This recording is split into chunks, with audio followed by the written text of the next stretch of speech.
talking, I don't sweat that. If they don't trust me either, I respect that. But she need down the ride, oh I bet that. Ooh, I slide for my people, don't forget that.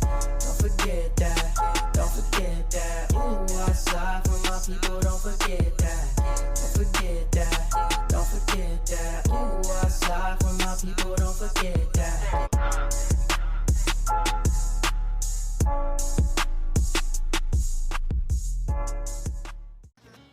Good morning, good afternoon, good evening.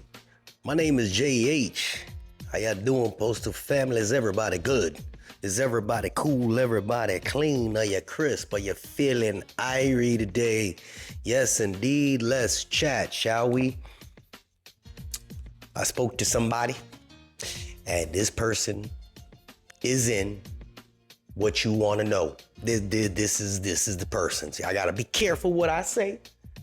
Some of y'all be over there acting up, and I went through every question that you guys have asked me, and I asked them specific questions, and they gave me specific answers, and I made notations exactly what they said. I'm going to repeat exactly what they said. Some of this stuff I don't understand, some of this stuff you may not understand, but this is exactly the answers they gave me. So if you got a few minutes to listen, let's talk, and I'm going to tell you exactly what the questions and answers were. You ready for it? Let's chat. I was straight to the point because, you know, Jay ain't got no hair on his tongue. I said, look, my family's carriers, and I wanted to know what's going on with the contract. Can you give me some information regarding the new upcoming NALC contract negotiation? Mind you, this person is up there. This is not one of my locals. This person's up there. And these are the details they gave me. On February 22nd, the NALC and the United States Postal Service officially commenced collective bargaining for the new agreement. Since then, there has been ongoing discussions by the bargaining committee as well as main table negotiations. These negotiations specifically address issues that directly affect city letter carriers. As part of the bargaining process, members of the NALC Executive Council, including resident officers, national business agents, and trustees, along with letter carrier staff members from NALC headquarters, have been actively involved in crafting bargaining proposals.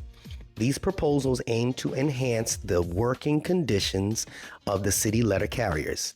As of now, the initial bargaining proposals have been meticulously crafted and officially submitted to the USPS for consideration.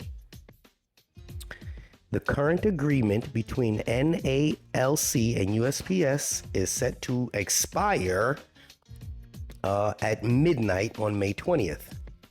I'm assuming because, you know, they carry it over a year or whatever it is. I don't know. In an effort to reach an agreement on these proposals and an economic package that appropriately rewards letter carriers for their hard work, representatives from the NALC and the USPS are dedicating the final week to intensive meetings in Washington, D.C. metro area. If an agreement is not reached by the deadline, the next step involves the legally mandated 60-day mediation period, which is what they already have. During this period, negotiations can continue while both parties seek to agree on a neutral arbitrator if necessary. They did. Should contract negotiations and mediation fail, a 3-member interest arbitration board would be convened to issue a final and binding decision on the terms and conditions of the national agreement. NALC remains committed to achieving a negotiated agreement, but is prepared to present their demands in an interest arbitration if needed. The goal is to ensure that the city letter carriers are properly rewarded for essential service to America's public. Okay. I didn't understand none of it, but this is the notations. Like I said, I just recorded everything they said. I said, what are the key issues being negotiated? That's what y'all wanted to know. They said during the ongoing 2023 USPS, NALC, and National Agreement contract negotiations, because this is actually going to be going back to 2023. That's why we say 2023 for the people that like to wordplay. Several key issues are being addressed. Safety and security for letter carriers. The surge in criminal attacks on letter carriers have become a pressing concern. Instances of assaults of armed robberies have escalated, prompting letter carriers to rally and demand to end such incidents. Wage increases and compensation. NALC aims to secure an agreement that appropriately rewards letter carriers now and in the future.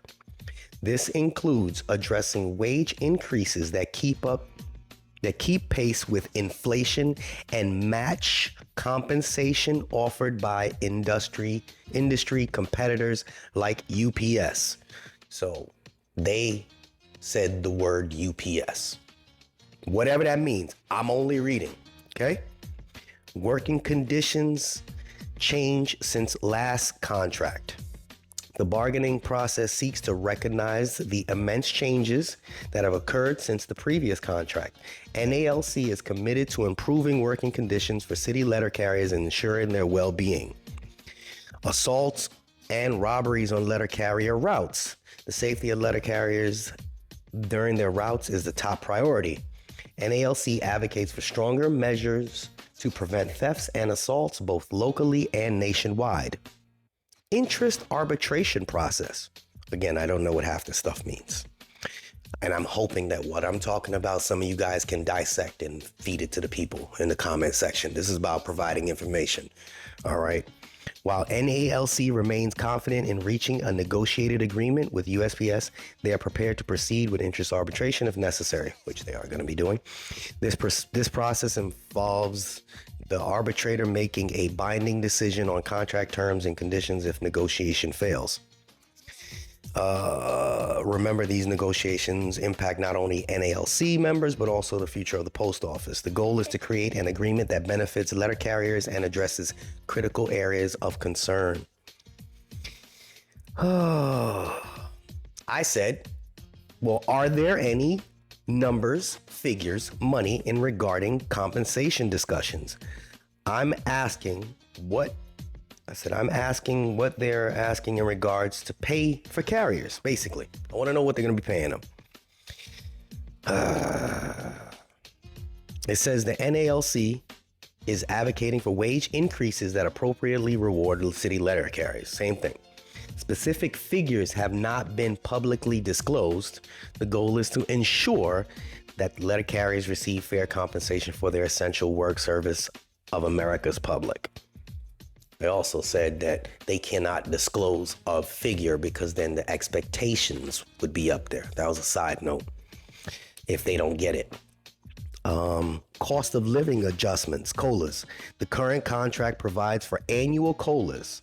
However, the exact cap of these adjustments and specific amounts are subject to negotiation.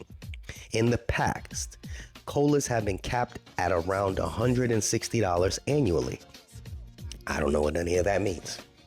Lump sum payment. The contract negotiations are going to address a lump sum payment. This one-time payment could provide additional financial support to letter carriers. Top step, step P addition. No idea what that is either. Effective November 19, 2022, a new top step was added to the career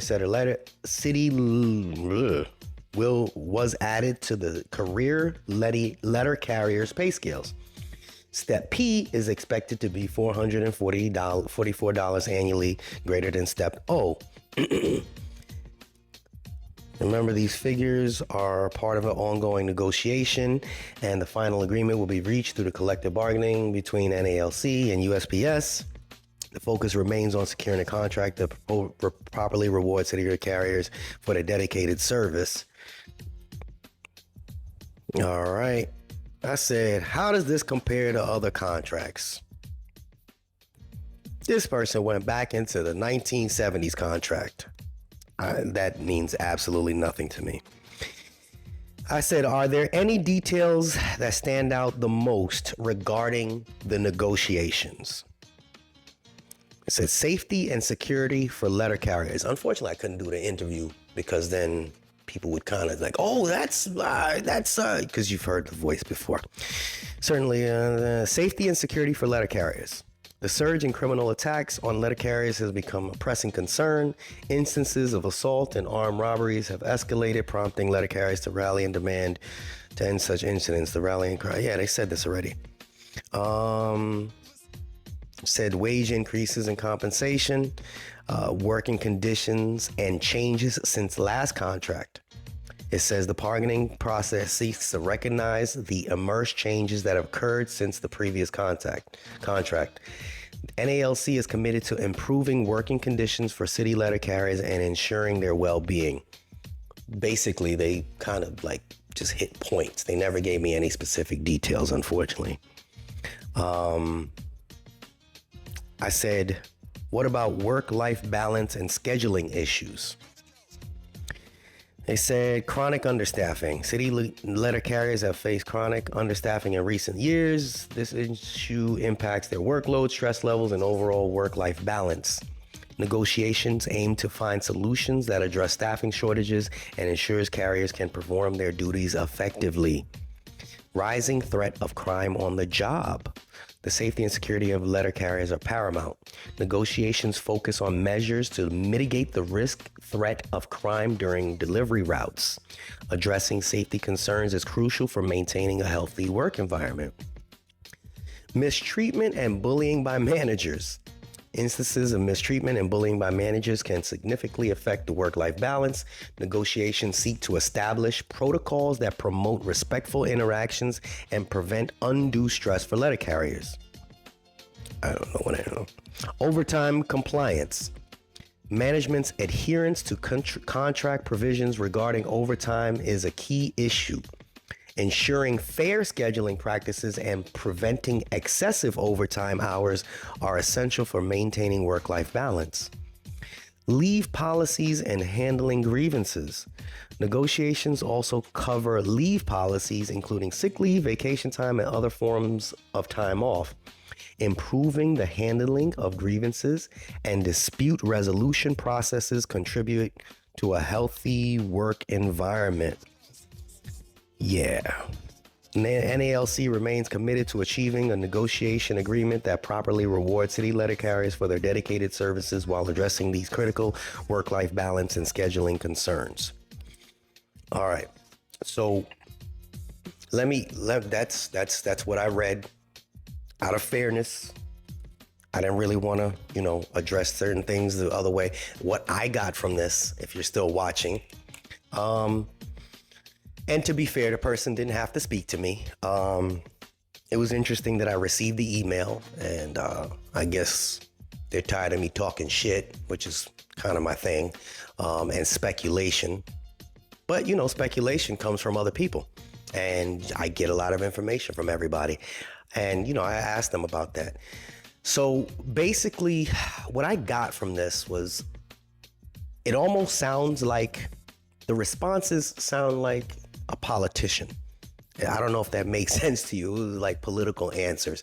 And when you have somebody so high up in the food chain, in the union itself, I respect the fact that they kind of reached out and I was able to, pick their brain and, and I kind of do these things behind the scenes and, I got to formulate specific questions. And I have a really good friend that is a shop steward with a different craft. And I said, what question should I ask? Blah, blah, blah. So, that's what I did. Just sat there and I got them. And anyway, a lot of the stuff that they said, I did not understand. I mean, I could really break it down and try to figure it out, but that's the information that was provided for me. That's what they're negotiating at this point. What USPS is willing to give in is a whole different story. I can't tell you what they don't tell me. Anything else is speculation at this point. The Reddit posts, the first time I saw that Reddit post and I read about it, then I asked a couple people and they said something of that nature. And the key thing that I took away from this was trying to match the UPS or at least get close to UPS, which is where the first statements were when I first asked those questions. So if it means anything, they are trying for that. Who? Hell if I know. Because I don't even know. That's your union, honestly, the people that are watching. And again, I don't speak on behalf of the post office. I'm just a nosy journalist. You know, just somebody just trying to get information to pass to you guys. Why haven't they shared that information with you is, you know, and I got it, stopped the recording, and I asked. I was like, so why you guys ain't sharing it? They said because there's so much information to put out there. A lot of people would not understand it. A lot of people want to put their input in. And I said, well, that's a good thing, because that's what the APWU is doing right now for the first time. They're actually asking for feedback. And if you're watching me and you're with the APWU, they are asking for feedback, which is something that they haven't done before, which is kind of what we've been talking about for the last year. Listen to the people that are paying you, right? Right. So I think that's good. So you won't hear me talking too much trash about my own union right now, because I think they're finally doing a good service. That's my opinion. Again, we all entitled to it. But I said, you know, more transparency with the people, because there's a lot of frustration amongst the carriers. And again, as you know, that my family, they got carriers in my family. So it's personal for me. Because when, you know, my child calls and she asks me, Dad, you hear anything? Dad, you hear anything? And I'm the guy that's supposed to know everything. I'm like, nah, baby, nah, baby, nah, baby. And would you talk to your steward? And, you know, it's like, it's weird, man. It's weird. Because you hear about the Teamsters, they just shout all their business out there. They get on the news, this, what, the, and it's cool. But the question, you know, was why don't they give the transparency to the carriers? And you know, it was more of a smart ass remark. It was like, you know, even if you tell them one thing, they still gonna complain.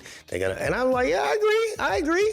But at least they have something in their head to work with, instead of just letting them all speculate and just, you know, kind of just be in limbo. That's the word. So I don't know. I just kind of babbled on enough. This was not an exciting video. It was definitely informative to whatever you guys think it's informative for, because it doesn't apply to my craft. You see me? But I love y'all.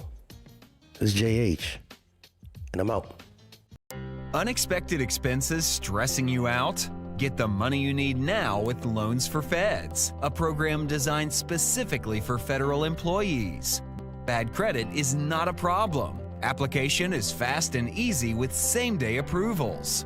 Apply now.